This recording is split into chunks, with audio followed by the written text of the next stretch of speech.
శ్రీమాత్రే నమః. మీ సత్యానందిరాజు. ఈ పవిత్రమైన చైత్రమాసంలో మనం ఒక గొప్ప రామభక్తాగ్రేసుడి గురించి సత్సంగం చేసుకుందాం. ఈయన ఇంట్లో సాక్షాత్తు శ్రీరామచంద్రుని యొక్క పరివారమే తిరుగుతూ ఉండేదంటే అతిశయోక్తి కానే కాదు. ఈ ఆధునిక యుగంలో ఒక రామదాసు, ఒక త్యాగరాజును కలిపితే ఎంతటి గొప్ప రామభక్తులు అవుతారో ఇవాళ మనం మాట్లాడుకోబోయేటటువంటి యోగి అంత గొప్ప రామభక్తుడు. ఈయన గురించి మనం మరిన్ని విషయాలు తెలుసుకోబోయే ముందు ఎప్పట్లాగే నాదొక చిన్న విన్నపం. ఈ వీడియో మీకు మనస్ఫూర్తిగా నచ్చితే లైక్ చేసి కామెంట్ పెట్టి 10 మందికి షేర్ చేయండి. ఇంకెందుకు ఆలస్యం, వెళ్ళి ఆ రామభక్తుల గురించి మరిన్ని విషయాలు తెలుసుకుందాం పదండి. అది గుంటూరు జిల్లా చెరుకూరు గ్రామం. లక్ష్మీనరసయ్య, సీతమ్మ అనే పుణ్య దంపతులకు మే 2వ తారీఖు 1905 సంవత్సరం, అంటే చైత్ర బహుళ త్రయోదశి నాడు ఒక పిల్లవాడు జన్మించాడు. విశేషం ఏంటంటే అప్పుడు ఆ పిల్లవాడు పుట్టింది విశ్వావసునామ సంవత్సరమే. ఇప్పుడు మనం చెప్పుకుంటుంది విశ్వావసునామ సంవత్సరమే. ఆ పిల్లవానికి వెంకట నరసయ్య అని పేరు పెట్టారు. మనం చాలామంది భక్తుల చరిత్రలో కానీ యోగుల చరిత్రలో కానీ ఒకటి మనం బాగా అర్థం చేసుకుంటే వారి బాల్యంలో కొన్ని లక్షణాలు కానీ అనుభవాలు కానీ మనకు ఎదురవుతాయి. ఎలాగంటే ఈ పిల్లవాడు ఒకసారి ఊయల్లో ఉండి ఏడుస్తున్నాడు. వారింటికి ఒక కీర్తనాకారుడు వచ్చి శ్రీరాముని మీద కీర్తన పాడటం మొదలుపెట్టాడు. వెంటనే ఈ పిల్లవాడు ఏడుపు ఆపేశాడు. ఆ కీర్తనాకారుడు మళ్ళీ ఆ కీర్తన ఆపేశాడు. ఈ పిల్లవాడు మళ్ళీ ఏడవడం మొదలుపెట్టాడు. అప్పుడు ఆ కీర్తనాకారుడు నవ్వుతూ ఈ పిల్లవాడు గొప్ప రామభక్తుడు అయి తీరతాడు అని చెప్పి ఆశీర్వదించి వెళ్ళిపోయాడు. ఆ పిల్లవాడు ఆ ఊయల దగ్గర నుంచి ఒక ఆచార్య స్థానానికి ఎలా చేరుకుని ఎంతోమంది జీవితాలను ఉద్ధరించారో ఇవాళ మనం తెలుసుకోబోతున్నాం. ఈ పిల్లవాని విద్యాభ్యాసం అంతా కూడా పొన్నూరు, చెరుకూరు గ్రామాల్లోనే సాగింది.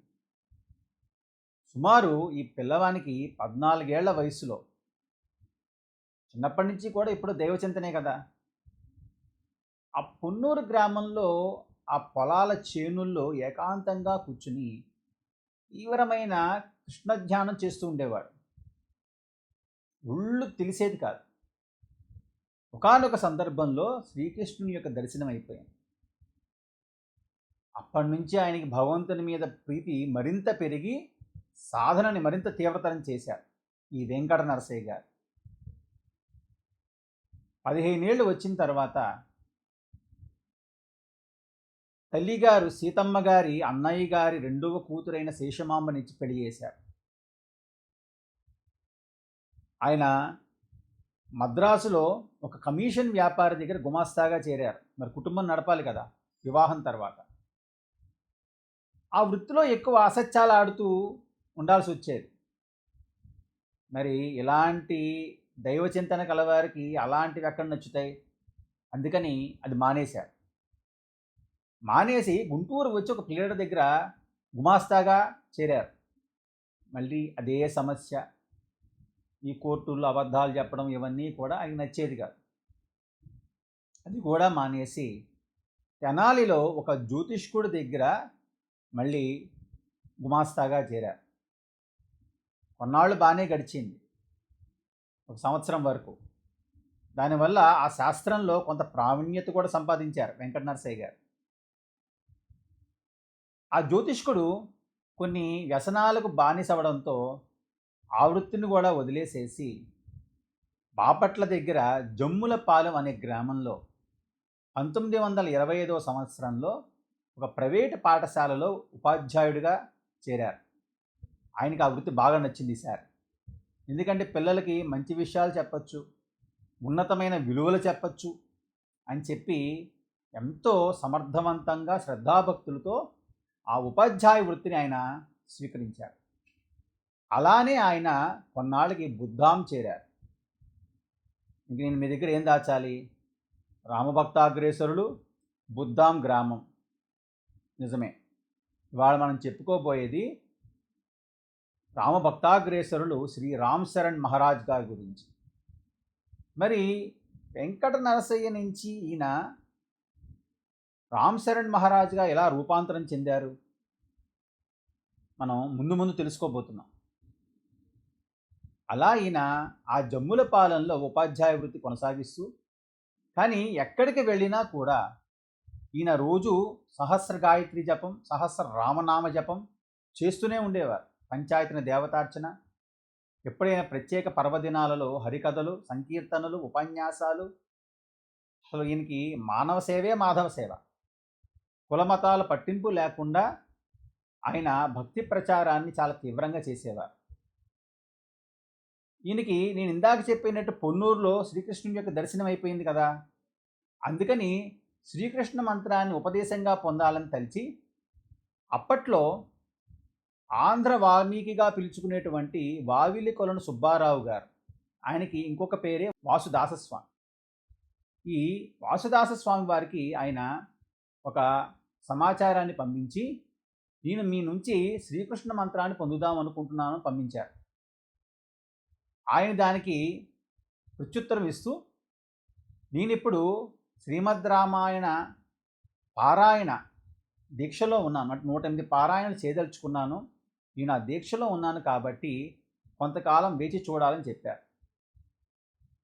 కానీ దురదృష్టవశాత్తు ఒంటిమిట్ట కోదండ రామాలయంలో ధ్వజస్తంభం ఒక గాలివాన సందర్భంగా అది విరిగిపోవడంతో దాని పునఃప్రతిష్టాపన కొరకు ఈ వాసుదాస స్వామి గారు విరాళాలు సేకరించడానికి బాపట్ల చేరారు వారి శిష్యుని దగ్గరికి. ఇంచుమించు అదే సందర్భంలో నెల అటు ఇటుగా 21 అక్టోబర్ 1926 సంవత్సరంలో ఈ వాసుదాస స్వామి గారు ఈ వెంకట నరసయ్య అంటే ఈ రామ్ శరణ్ మహారాజ్ గారికి శ్రీరామ మంత్రాన్ని ఉపదేశంగా ఇచ్చారు. అప్పటి నుంచి ఇంకా ఈ వెంకట నరసయ్య గారు తీవ్రమైనటువంటి రామనామ జపాన్ని చేస్తూనే ఉండేవారు. అంటే రోజుకి 21,600 సార్లు రామనామ జపం, 10,000 సార్లు రామనామాన్ని లిఖితంగా రాయడం, ఇలా తీవ్రమైన సాధన కొనసాగిస్తున్న సందర్భంలో ఆయనకి ఎన్నో దివ్యానుభూతులు బయటపడేవి. అంటే ఒకానొక సందర్భంలో సీతారామ లక్ష్మణులు ఒక గొప్ప కాంతిపుంజంగా ఆయన దర్శనమిచ్చారు. అంతేకాదు, ఆయనకి అన్నం వండాలి అంటే రామనామ జపంతో ఏరిన బియ్యంతో వండినటువంటి అన్నాన్నే తినేవారు, రామనామ వస్త్రాన్నే కప్పుకునేవారు. ఆయన అంతగా రామమయం అయిపోయారు. ఈ సందర్భంలో జరిగినటువంటి సంఘటనలన్నీ కూడా ఆయన్ని ఒక గొప్ప శక్తివంతునిగా, ఒక మహిమాన్వితునిగా తయారు చేశారు. ఒకానొక సందర్భంలో ఈ వెంకట నరసయ్య గారు పాఠశాల నుంచి ఇంటికి వచ్చారు, ఉపాధ్యాయులు కదా. అప్పుడు వారింట్లో భార్య పిల్లలు లేరు, ఊరు వెళ్ళారు. బాగా నీరసంగా ఉంది, ఆకలేస్తోంది. సరే అలా కూర్చున్నారు కుర్చీలో. వెనకాల నుంచి ఎవరో వచ్చి వీపు మీద తట్టి, అదిగో అక్కడ బల్ల మీద చపాతీలు ఉన్నాయి తిను అన్నారు. ఎవరా అని చూస్తే ఎవరూ లేరు, కానీ స్పష్టంగా మాటలు వినపడ్డాయి. సరే వెళ్ళి చూస్తే అక్కడ బల్ల మీద వేడి వేడి చపాతీలు వెన్నపూస ఉన్నాయి. శ్రీరామచంద్రుల వారే అలా ప్రసాదం పంపించారనుకుని ఆయన ఎంతో భక్తిపూర్వకంగా తిన్నారు. ఇంకోసారి వీరి భార్య శేషమాంబ గారు మంచినీళ్ళకని ఒక చెరువుకు దగ్గరికి వెళ్ళారు. అక్కడ బాగా బురదగా ఉండడంతో ఆవిడ కాలికున్న కడియాలు, ఆ గొలుసు అవన్నీ తీసేసి మూటగట్టి అక్కడ చెరువు గట్టున పెట్టి మంచినీళ్ళకని వెళ్ళి ఆ మంచినీళ్ళు తిరిగి తీసుకుని ఇంటికి వెళ్ళిపోయారు. చీకటి పడిపోయింది, రాత్రి 12 అయింది, బోరున వర్షం పడుతోంది. అప్పుడు శేషమామ గారి గుర్తుకు వచ్చింది, అయ్యయ్యో నా నగలన్నీ అక్కడ కాలువ గట్టున పెట్టి మర్చిపోయి వచ్చాను, పైగా వాన పడుతోంది, ఇప్పుడు ఎలా అని. వెంకట నరసయ్య గారికి ఇవన్నీ ఎందుకు పడతాయి, ఆయనకి ఎప్పుడు రామనామ జపమే. ఆయన రామకోటి వ్రాసుకుంటూ ఏం కాదులే వర్షం తగ్గాక చూద్దామన్నారు. కాసేపటికి ఆ మండువాలోకి ఏదో వచ్చిన శబ్దమైంది. ఏంటా అని శేషమాంబ గారు వెళ్ళి చూస్తే ఆ చెరువు గట్టున ఏ నగలైతే అక్కడ విడిచిపెట్టి వచ్చారో ఆ నగలన్నీ ఇంట్లోకి వచ్చినాయి. అప్పుడు వెంకట నరసయ్య గారు నవ్వుతూ స్వామి హనుమే అలా తీసుకొచ్చారులే అని చెప్పి భక్తిపూర్వకంగా ఒక నమస్కారం చేసుకున్నారు. ఇలాంటి లీలలు ఎన్ని జరిగినాయో వెంకట నరసయ్య గారి జీవితంలో. వెంకట నరసయ్య గారు ఈ శ్రీరామచంద్రుల వారికి సంబంధించిన అంటే రామాయణానికి సంబంధించినటువంటి కొన్ని బొమ్మలు వేస్తూ ఉండేవారు. కానీ చిత్రం ఏంటంటే ఆ బొమ్మలన్నీ కూడా శ్రీరామనామంతోనే వేస్తూ ఉండేవారు. అలా సుమారుగాట ఆయన జీవితంలో 3.5 కోట్ల రామనామాన్ని వ్రాశారని చెప్తారు. అలా ఒకసారి అలా స్వామి హనుమ రామనామంతో గీస్తూ ఉన్నారు చిత్రాన్ని. శేషమామ గారు వచ్చి ఈ కోతి ముఖంలో ఏముంది అని చెప్పి స్వామి హనుమ ముక్కు మీద వేలుతో ఇలా నొక్కారట. అంతే. ఆ తల్లికి ఆ సాయంత్రం నుంచి విపరీతమైన తలనొప్పి మొదలైంది. చీకటి పడి రాత్రి పొద్దుపోయిన తర్వాత ఆ బాధను భరించలేకపోయారు శేషుమామ గారు. వెంకట నరసయ్య గారితో చెప్తే శ్రీరాములు వారి పటం ముందుకు తీసుకువెళ్ళి క్షమాపణ చెప్పించి నీ మెడలో ఉన్న నగ ఒకటి ఇస్తానని మొక్కుకో తగ్గిపోతుందన్నారు. ఆవిడ అలాగే అనుకున్నారు. తలకాయ నొప్పి తగ్గిపోయింది. తెల్లవారింది. శేషమామ గారు కుంకుడుకాయలు కొట్టుకుంటున్నారు. కొట్టుకుంటూ ఉంటే ఒక 5 ఏళ్ల పిల్లవాడు వచ్చాడు. నిన్న రాత్రి నువ్వు నాకు ఈ నగ ఇస్తానన్నావు కదా, ఇవ్వని చెప్పి లాక్కుపోయాడు. శేషమామ గారికి అమ్మో నా నగ తీసుకెళ్ళిపోయాడు పిల్లవాడని చెప్పి పాఠశాలలో ఉన్న నరసయ్య గారి దగ్గరికి వెళ్ళారు. ఆయన కంగారు పడుకు పోయిన నాకు అదే వస్తుందిలే అని చెప్పి ఇట్లా సర్ది చెప్పారు. సాయంకాలం వారింట్లో భజన జరుగుతుండగా ఇంటి పైకప్పు నుంచి ఏ నగ అయితే పొద్దున పిల్లవాడు తీసుకువెళ్ళాడో అదే నగ పైనుంచి కింద పడింది. అలా ఉంటాయి స్వామి హనుమ శ్రీరాముల వారి లీలలంటే. బుద్ధి చెప్పడానికే కానీ, అంటే తప్పును సరిదిద్దడానికే కానీ శిక్షించడానికి. ఇలా లీలన్నీ జరుగుతూ ఉంటే జమ్ముల పాలానికి వాసుదాస స్వామి వారు వచ్చారు ఒకసారి. వచ్చి నీ మహిమలు ఎక్కువగా ప్రకటితమవుతున్నాయి అని చెప్పి ఒక హెచ్చరికగా చెప్పారు. ఎందుకంటే అవి సాధనకి అడ్డంకులుగా మారకూడదు కాబట్టి. అప్పుడు వెంకట నరసయ్య గారు శ్రీరాములు వారి పటం దగ్గరికి వెళ్ళి నాకు ఈ మహిమలు ఇవన్నీ వద్దు స్వామి, మీ సన్నిధి చాలు అని చెప్పి మనస్ఫూర్తిగా నమస్కరించుకున్నారు. అప్పటి నుంచి మహిమలు కొద్ది కొద్దిగా తగ్గడం మొదలుపెట్టాయి. అంటే ప్రకటితం అవ్వడం తగ్గినాయి. ఇది ఏ సాధనా పరులకైనా కూడా చాలా కష్టతరమైనటువంటి ఒకానొక పరిస్థితే. ఎందుకంటే మనసు అటేపు లాగితే అసలు పరమార్థం వైపు మన దృష్టి ఉండదు, మరలిపోతుంది. అలా వెంకట నరసయ్య గారు ఆ అవరోధాన్ని నుంచి బయటపడ్డారని చెప్పాలి. తరువాత వీరికి యోగ సాధనలో కూడా కొన్ని అద్భుతమైనటువంటి అనుభవాలు వచ్చేవి. ఒకానొక యోగానుభ్యాసంలో ఆయన తన శరీరం నుంచి బయటపడి వారి శరీరాన్ని చూసుకున్నారు. అంటే నిజస్థితికి వెళ్ళిపోయారు. ఇంకోసారి వారి ప్రాణశక్తి మొత్తం కూడా అంటే వివిధ నాడుల నుంచి కూడా సహస్రారం పైకి వచ్చేస్తుంది ప్రాణశక్తి మొత్తం. ఎవరో ఒక అశరీరవాణి వినపడి నీ వల్ల ఎన్నో భగవత్ కార్యాలు జరగాలి అని చెప్పి ఆ ప్రాణశక్తిని కిందకి అలా నెట్టేసిందిట. 1926లో ఈ వాసుదాస స్వామి వారు గుంటూరులో సీతారామనామ సంకీర్తన సంఘాన్ని స్థాపించారు. ఈ సంఘాన్ని ఈ వెంకట నరసయ్య గారు శ్రీరాగం ఆంజనేయులు గారితో కలిసి అద్భుతమైనటువంటి సంఘంగా తీర్చిదిద్దారు. ఎన్నో గ్రామాల్లో శ్రీరామనామ సంకీర్తన చేస్తూ ఎంతోమంది జీవితాలను ఉద్ధరించారు. అలాగే ఒకసారి బుద్ధాంలో కలరా తీవ్రంగా వ్యాపించింది.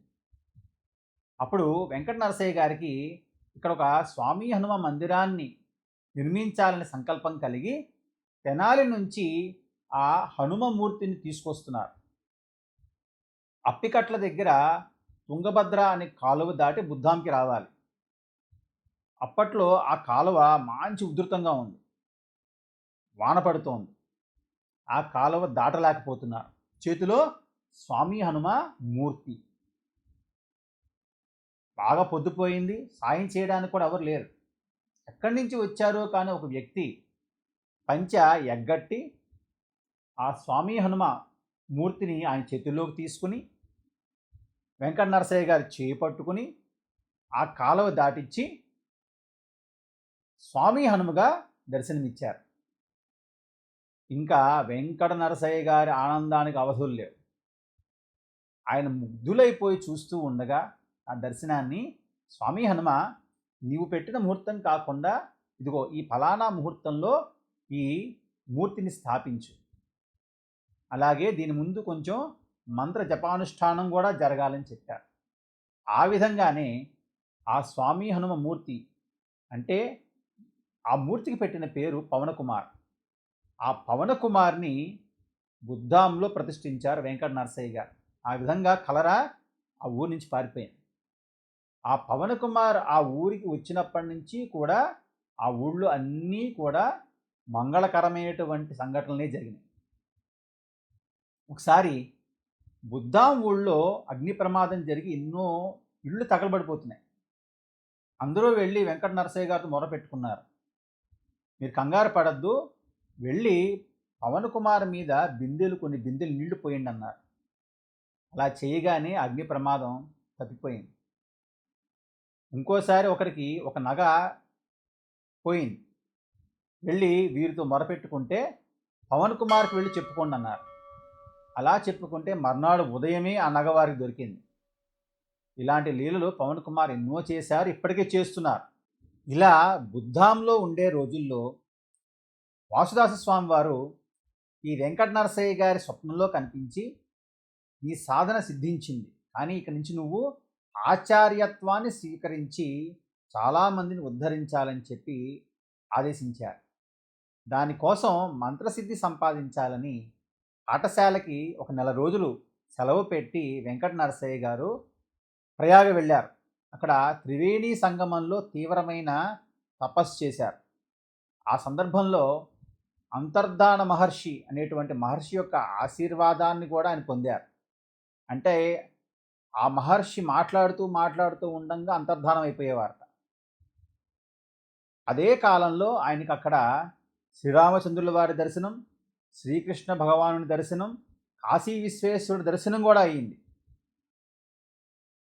అక్కడికి ఒక గొప్ప యోగి సియా రఘునాథ శరణ్ అనేటువంటి ఆయన యోగి వచ్చి ఈ వెంకట నరసయ్య గారిని తన ఆశ్రమానికి తీసుకువెళ్ళి రామమంత్రం యొక్క రహస్యాలు బోధించి వెంకట నరసయ్య గారికి రామశరణ్గా దీక్షానామాన్ని ఇచ్చాడు.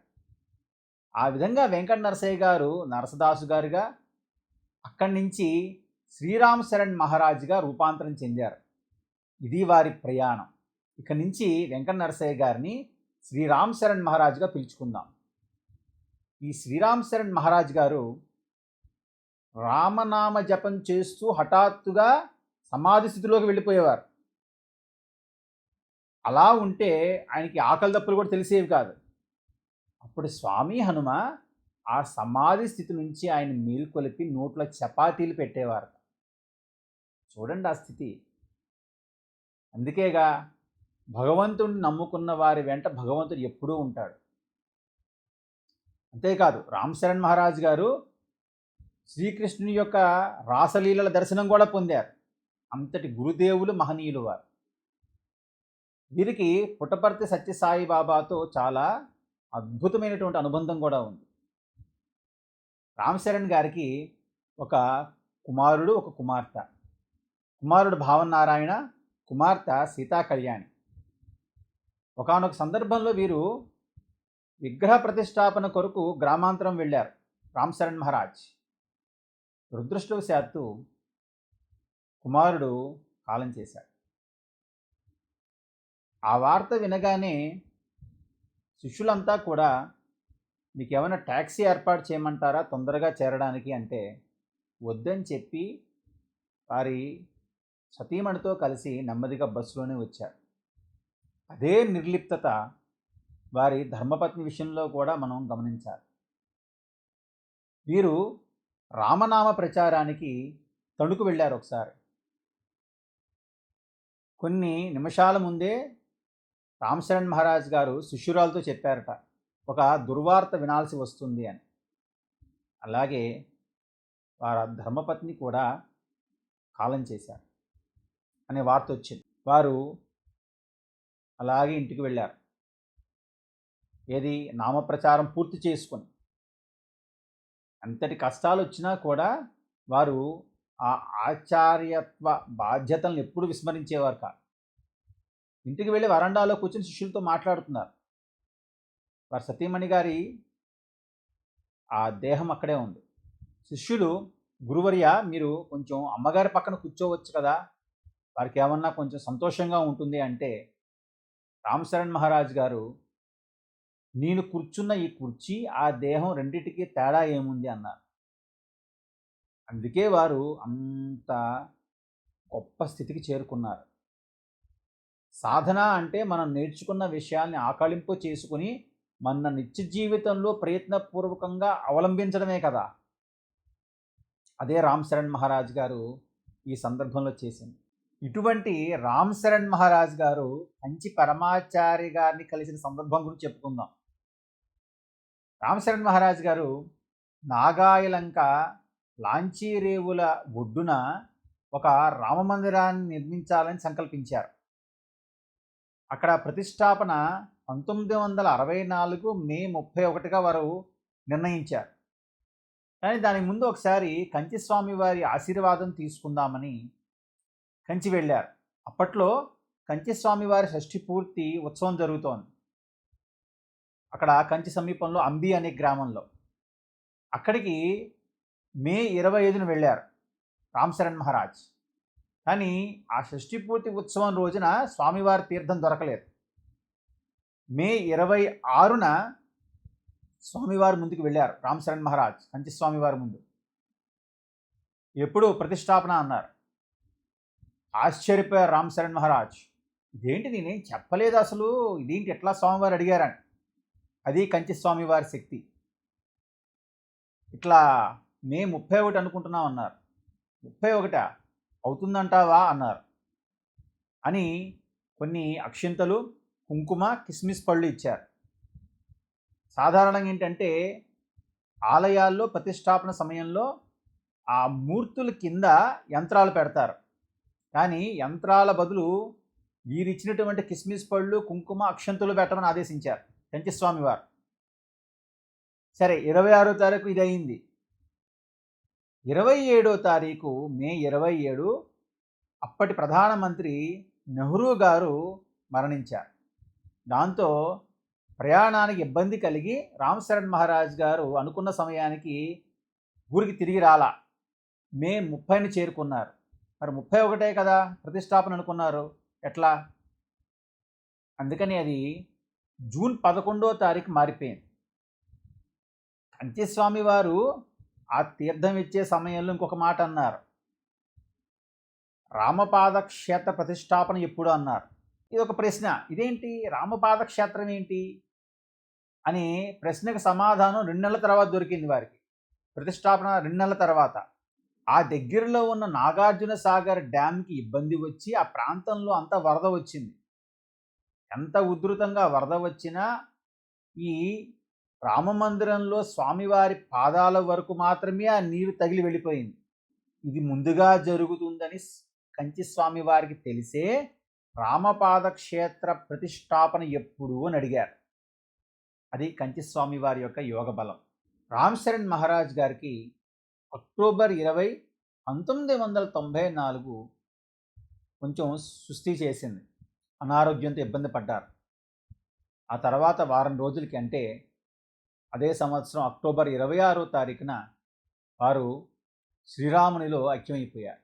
ఈయనకి ఎంతోమంది తపస్సులతో అద్భుతమైనటువంటి అనుబంధం ఉంది.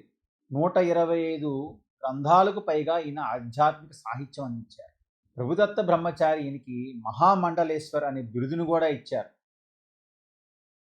అటువంటి రామ్ చరణ్ మహారాజ్ గారి గురించి మనం ఎన్నో అద్భుతమైనటువంటి విశేషాలు తెలుసుకున్నాం. ఈ వీడియో చూసిన ప్రతి ఒక్కరికి కూడా శ్రీరాముల వారి ఆశీస్సులు, అలాగే స్వామి హనుమ ఆశీస్సులు, రామ్ చరణ్ మహారాజ్ గారి ఆశీస్సులు సంపూర్ణంగా ఉండాలని మనస్ఫూర్తిగా కోరుకుంటూ మరిన్ని మంచి వీడియోలతో మళ్ళీ కలుద్దాం. శ్రీమాత్రే నమః. మీ సత్యానందిరాజు.